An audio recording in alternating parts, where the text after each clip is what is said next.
People of color make up more than half of Boston's population, but a recent report commissioned by former Mayor Marty Walsh found the city awarded less than 1% of its prime contracts to Latinx-owned businesses over his first term, less than half of 1% to black-owned businesses, and slightly more than 1%, barely, to Asian American-owned businesses. But Walsh's successor, acting Mayor Kim Janey, who just announced she'll run for a full term this fall, is pledging to change that.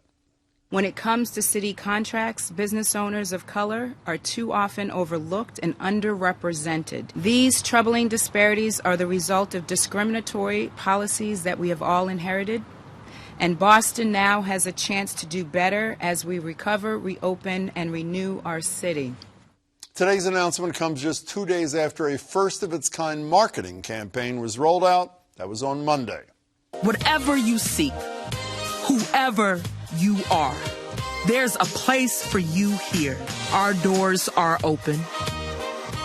Our tables are set.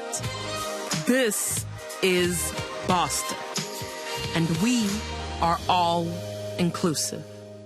Appropriately, the contract for the campaign went to one of the most prominent black business leaders in the city. That would be Colette Phillips, the president and CEO of Colette Phillips Communications, Inc., and the founder of the professional organization Get Connected, which puts out an annual list of the most influential people of color in Boston. Colette, it's great to see you, and congratulations on a really exciting campaign. Thank you, Jim. It is a very exciting campaign, and I am so pleased, delighted to have been awarded this contract and to have partnered with a brilliant branding and marketing and creative company, Proverb, also Black-owned, Darren Bascom, and the Greater Boston Convention and Visitors Bureau. All three of us got together with my company being the lead agency. What did you set out to do? What was the goal when you started putting this thing together? Well, the truth be told, let me just say that this is not only historic and groundbreaking and game-changing. We had 10 days to pull this RFP together, and our mandate was Mayor Walsh wanted us to create a campaign that would apply and attract a broad range of diverse visitors to Boston. One of the things that we all know is that there are lots of people of color who come through Boston to the Vineyard, to the Cape, to Maine, but they don't come to Boston. And that's leaving money on the table. And the mayor wanted to be sure that we were attracting as a broad range of visitors as possible. You know, we've all talked about this painful survey that appeared in the Boston Globe in 2017. It was a survey of African Americans across the country of 8 major American cities. What did you consider to be the least welcoming? And Boston was not just the least welcoming, it was the least welcoming by a lot. You add to that for your campaign, the Visitors Bureau did a survey, and the sense was that people around the country saw Boston as male-dominated, racist, arrogant. How can you break through a survey like that and a contemporary perception of a city with a campaign? How do you do that? Well, I think you do that by one of the lines I love in this campaign is maybe you don't know Boston. And for those of us who have lived here, who are of color, who have seen Boston evolve, you know, you're right, in your research found that Boston was male-dominated, unwelcome, you know, provincial. And we literally feel that this campaign is really about showing Boston as a hip, diverse, you know, young, vibrant town. So that if you like traditional stuff, you can get that. But if you want to go into the neighborhoods and try some Ethiopian food at the Blue Niles, or, you know, go to Mida or to Urban Grape, you can do that too.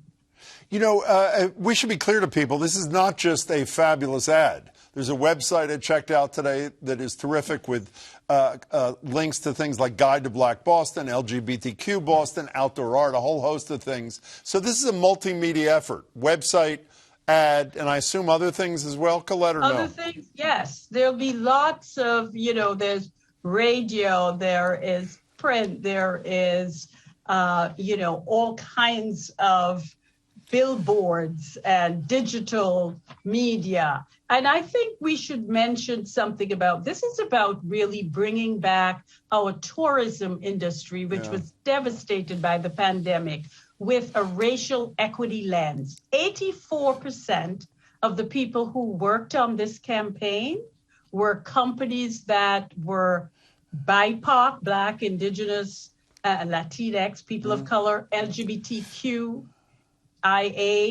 and white and women owned. So we really made a conscious, deliberate, intentional effort to demonstrate that diversity and inclusion works and it's a win. And what's nice about this is the first time that a prime contractor, Black woman, immigrant, was able to pull together a diverse campaign for everybody.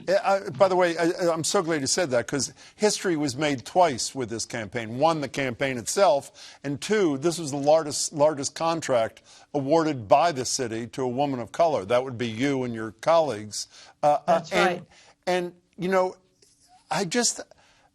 why did it take so long to begin to make progress in a majority-minority city, Colette? That's a question that has baffled many of us, but, we are here now, and I have to give some credit to Mayor Walsh because he recognized that there needed to be a change.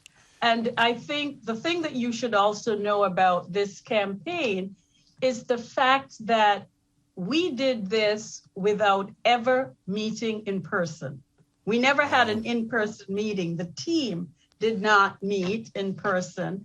And we were very, part of why we won this contract, and that's what we were told by the city, is that we said we were going to let this campaign be one that will give opportunities to many small businesses that have been impacted by the pandemic. And that's exactly what we did. The person who built that wonderful website that you saw is a Black woman who has a business in Roxbury called Include. Her name is Kristen Ransom. And the photographer who took the beautiful pictures is a Black photographer. The videographer was Chilean and LGBTQ. And the voice you hear on that beautiful video is one of Portia Akawola, who is the poet laureate for Boston. Colette, so there you have it. I hope this is a game changer, not only in terms of the image of the city, but in terms of who gets to establish the image of the city. Congratulations to you and all your colleagues. It is brilliant, awe-inspiring, as are you. It's good to see you, Colette. Thank you, my friend. Good to see you, too. Take care.